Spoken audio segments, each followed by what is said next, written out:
All right, everybody. We are very fortunate this morning to have three-time Hall of Famer Millie Porcena joining us. She has just hit that for the third time in a row. Millie, thank you so much for taking your time to join us and help our team out. Millie, I think most everybody on here knows who you are, but I don't think they know anything about your background and how you found Family First Life. Could you start off by telling us a little bit about that? Well, thank you, Paige, for having me on. Can you hear me? Yes, ma'am. Oh, thank you. I appreciate it. Okay, great. So this is actually my third year finishing up. I started in 2017. I'd actually had been a licensed agent for maybe 2 or 3 years prior to that, and I just never did anything with the license. I actually was afraid to go out and sell. I'm not a salesperson. I didn't like the thought of actually going into someone's home and getting rejected. Something about that just felt weird to me. So I just stayed where I felt comfortable, which was a 9-to-5 job. I worked for corporate America, and allowing them to tell me how much I was worth. I then got laid off and figured, okay, well, I'll just take the summer off and stay, with the girls. I was a single mom at the time, and Brian Mendenhall needed a recruiter. I said, okay, I'll help you, but I'm going to go back to my job as soon as they call me, because they were going to call me back. And so that's how I found, not that I found Family First Life, because I actually was very close in contact with them. Mark Mead and I were probably talked every now and then. He always checked up on me. Mark always believed in me. And I would actually go to their parties, the award dinners. I was like their biggest fan. I love the culture. I mean, anyone who gets around Family First Life culture, just the mindset, the belief system, the way they care for each other, it's contagious. And, so being around them at that time just was so great for me, because I was going through so much stuff that it just felt good to be around that kind of environment. So I was always at the parties, eating the food, cheering everyone on, but never did I think for 1 second that I would actually be selling and being in the Hall of Fame. So it's kind of hilarious to think that I was actually cheering everybody else on. Definitely. And then, in 2017, I, as life would have it, teaching, what I was doing was recruiting and mentoring everybody else on how to do this. And Paige, there's nothing more real than seeing actual numbers. Like, numbers don't lie. And I kept seeing everybody just, writing business and getting paid, and I just kept seeing the leaderboard, and I'm like, wow, this doesn't look so hard. These people are just doing this. And I remember Brian, I was talking to somebody, and Brian was listening, I guess, in the other room, and he comes up to me and he goes, Millie, why do you believe in everybody? You inspire everybody to do this, but you don't believe in yourself. Why don't you? And I just started to cry. I was broken down so bad. I just didn't believe I could do it. I had no confidence in myself, and I had no belief in myself. And the one thing here that you can rely on is that it's okay where you're at. No matter where you're at, it's okay, because you just got to find the person that's going to help you and support you. And that's what Family First Life does. They give you that help and support. So if you don't 100% have that confidence, just be with someone that believes and supports you, because in 2017, I said, you know what, I either have faith or I have fear, but I can't have both. And I took that leap of faith, and my first year I hit Hall of Fame, and I never sold anything in my life. So, I was determined to change my life. and make a better situation for myself. So it doesn't take a lot. It just takes a little bit to go above and beyond than when you normally would think. And it all starts with your mindset. You have to believe that you can do it. And, you have to want. The desire was there. The desire to want to do more was there. I just didn't have the belief system. So once I was able to start believing and changing my mindset about that, then it was game over. Wow. So I knew a little bit about your story, but not that level of detail, and that just makes it even more incredible, Millie. I think you're exactly right. It's a true testament of, when we make up our mind and believe, just faith over fear. Faith over fear. That's really strong. Well, Millie, as a 3-time Hall of Famer, please share with us some of what you do that helps you, protect as many families as you are able to protect.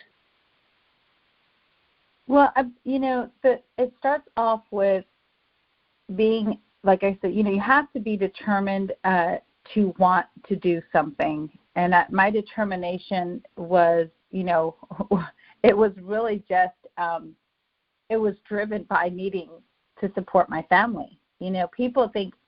People live paycheck to paycheck. People live, waiting for their next check to come in to be able to provide, whatever they need for their family. Sometimes it's just to pay their car payment. Sometimes I know my girlfriend, she pays her car payment. I didn't even think you could do this. Like, she pays half of her car payment with one check and then half of her car payment with another check.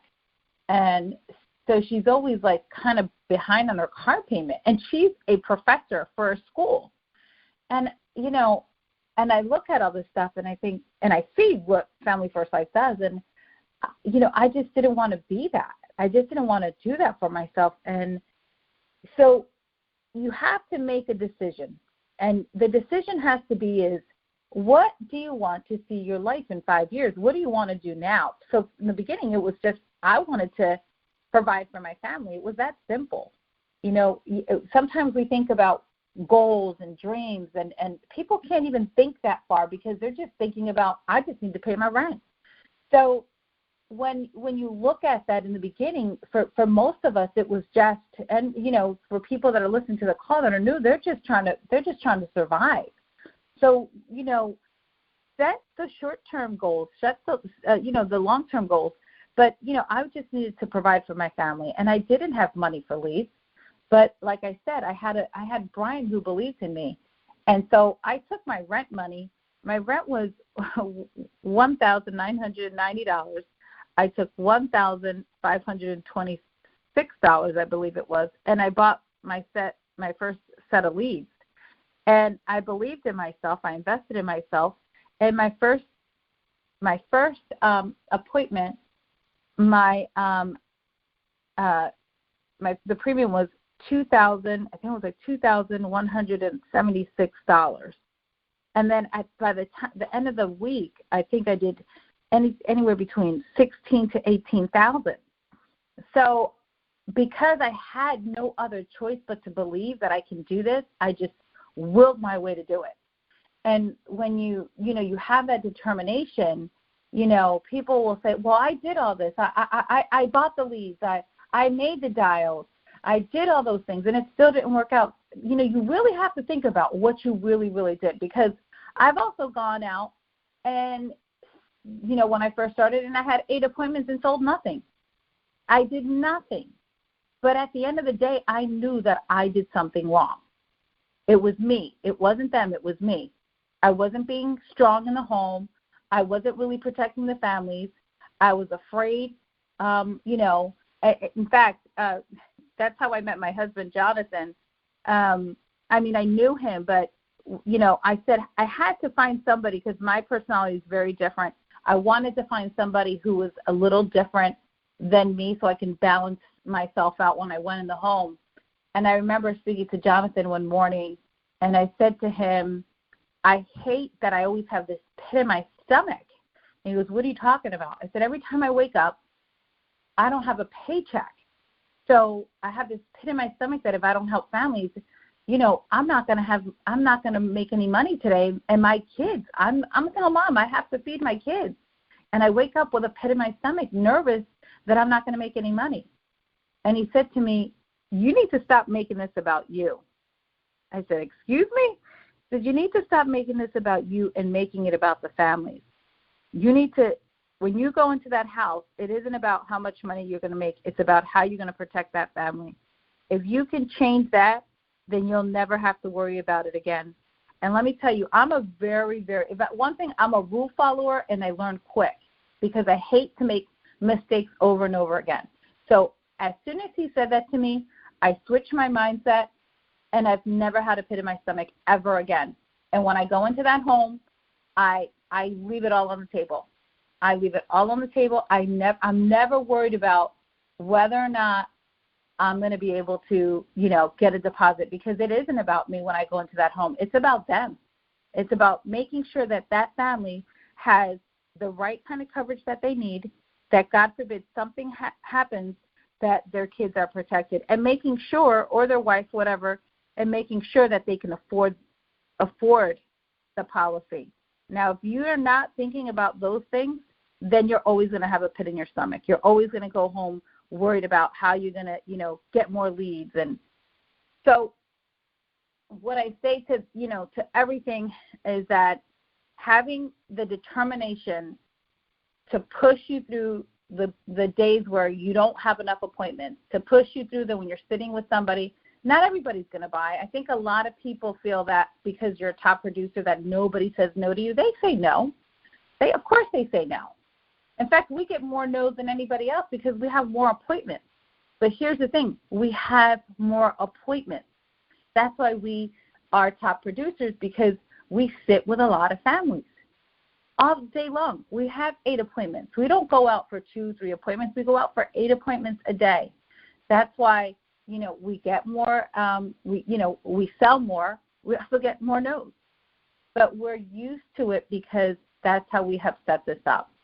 And if anybody doesn't follow the process, that's why I say I'm a very good rule follower and I'm a very good student, because I make sure that everything that they tell me to do, that I do it. That's why going into this business was so easy.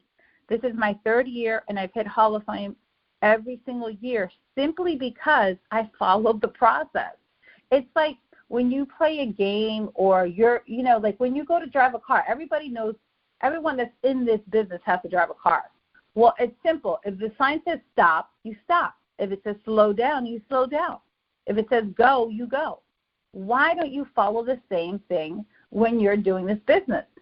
It says buy leads, then buy leads. It's Monday. They say dial, then dial. It says get 8 appointments, get 8 appointments. So if you follow the process, you ask any top producer, they're going to say the same thing. Hey, what do you do that you're so great that you made it to the Hall of Fame? They're not special. None of us are special. They just follow the process. That's like me saying, hey, Paige, why are you such a great driver? You drive so well. I'm sure you're going to say it's because I follow the rules.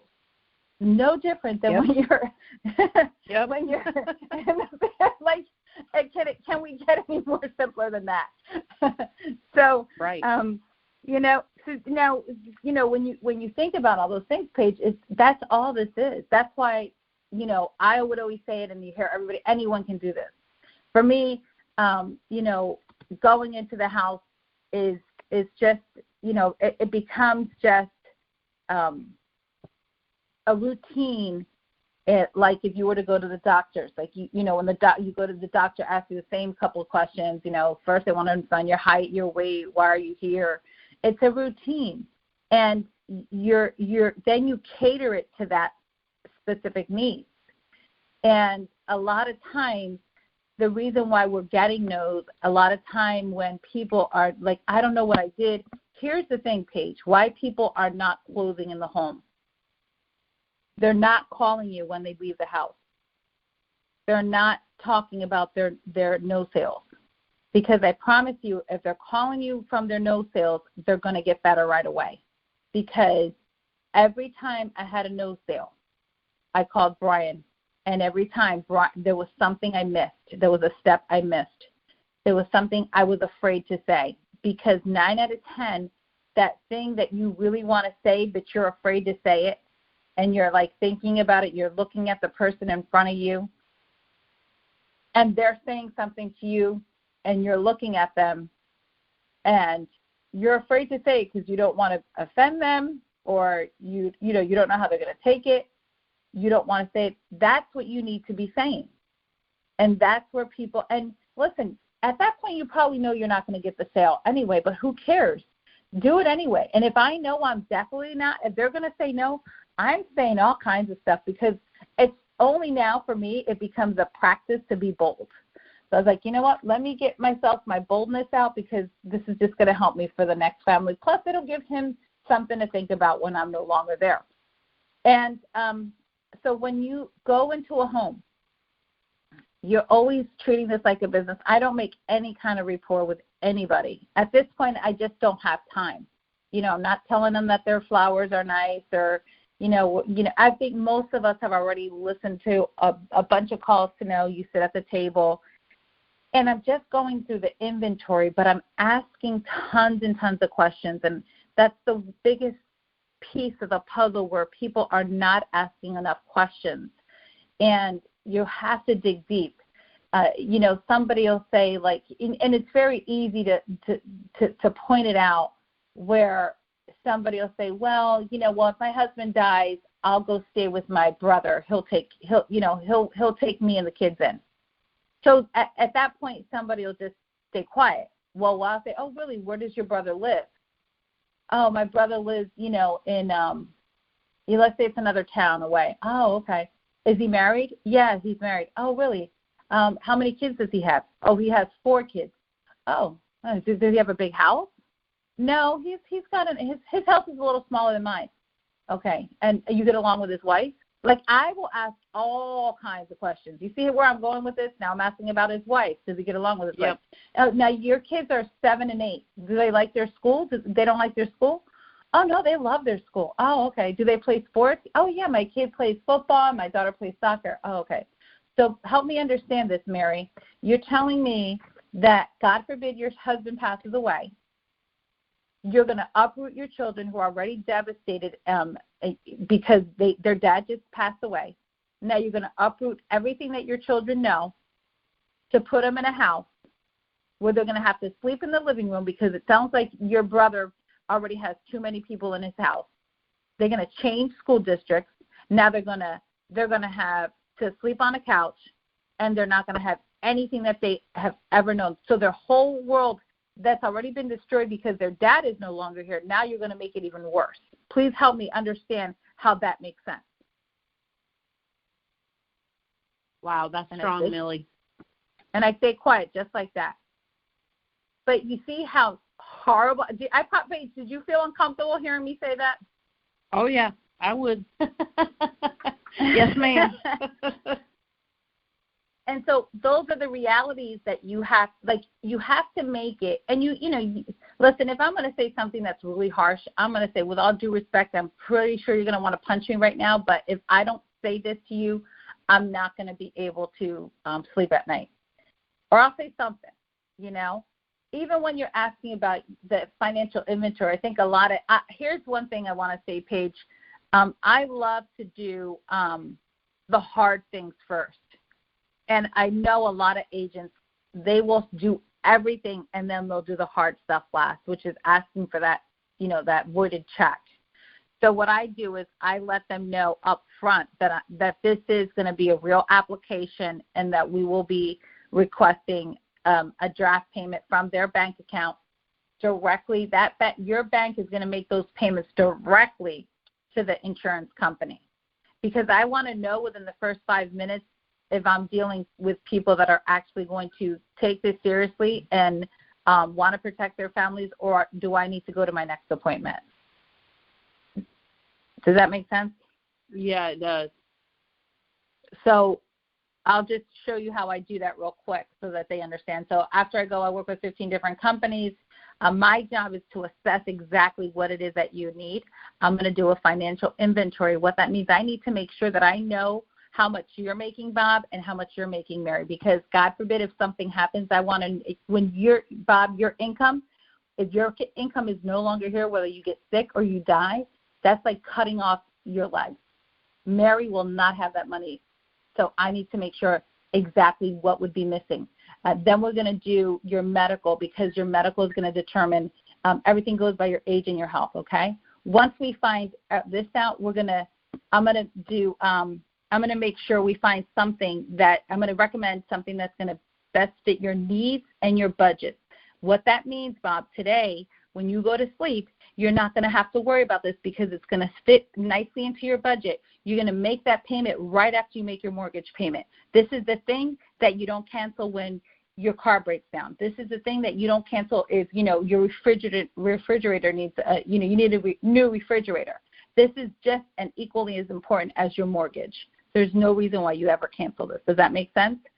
Yes. Okay, great.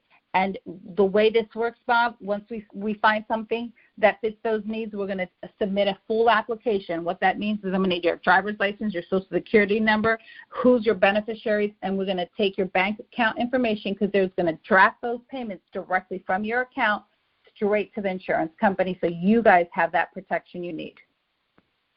And then I start, okay, so how much do you make? Wow. And then I'll say, do you have any questions on that? I don't play around. I'm not afraid. And if they say something, I'll answer their questions, of course. But we don't have time, people. There's way, way too many people that need insurance, that need coverage. But if you only have 3 appointments, then you're begging for a check. Yep, exactly. Yeah, 8 appointments, you get somebody who says, well, I'm not giving you my bank account. You're like, okay, thank you. This will get me back on schedule, right? Because you're usually running late. Correct. So, now, if you're dealing with more, do you deal with a lot of final expense in your team? Yeah, I think everybody does a little bit of both, actually. A good mix of final expense and mortgage. With final expense, it's actually a little easier too. And people I think you need to set the final expense is just a little different when you're dialing. You need to make sure that you're setting expectations over the telephone, especially if they're older. Like, hey, Bob, if he's like 68, maybe you could just tell over the phone, like their voice and their tonality, whether or not they have anyone that makes decisions with them, because you don't want to get to the home and then they make decisions with somebody and that person's not there.